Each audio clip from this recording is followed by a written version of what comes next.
Number পুরস্কার, যিনি দীর্ঘ একটা মাস রোজা রেখেছেন তাকে আল্লাহ তাআলা শেষ পুরস্কার দিবেন। ওই পুরস্কারটা হলো রোজাদার ব্যক্তির জন্য, রোজা ব্যক্তি ওই ব্যক্তির জন্য আল্লাহর কাছে হাসরের ময়দানে সুপারিশ করবে যে আল্লাহ তুমি তাকে বেহেশতে নিয়ে যাও। সুবহানাল্লাহ। যিনি দীর্ঘ একটা মাস রোজা রেখেছেন, সিয়াম পালন করছেন, ওই রোজাদার ব্যক্তি তার জন্য সুপারিশ করবে আল্লাহর কাছে।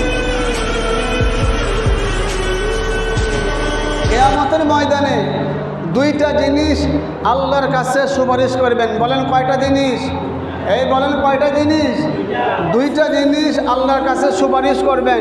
একটা হলো কোরআন আর একটা হলো রোজা। একটা হলো কোরআন আর একটা হলো রোজা। বলেন সকলেই, এই রমাদান মাসে কোরআন বলেন তো নাজিল হয়েছে কোন মাসে? বলেন কোন মাসে? রমজান মাসে। আমরা যে রোজা রাখি ফরজ রোজা, সেটা কোন মাসে? রমজান মাসে। আল্লাহ কোরআন নাজিল করলেন রমজান মাসে, আমরা যে রোজা রাখি ফরজ রোজা, এটাও রমজান মাসে।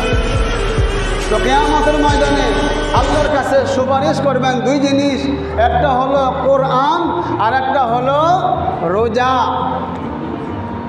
আল্লাহর কাছে সুপারিশ করবেন।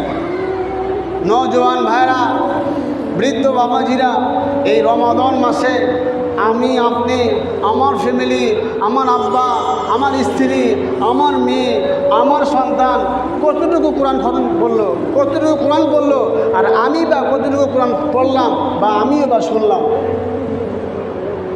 যেই মাসের মধ্যে আল্লাহ তাআলা কোরআনকে নাজিল করেছেন, পৃথিবীর শ্রেষ্ঠ কোরআন, শ্রেষ্ঠ গ্রন্থ, ওই কিতাবকে আমি আপনি একটু ধুয়েও দেখলাম না, শুয়েও দেখলাম না, তাকাইও দেখলাম না।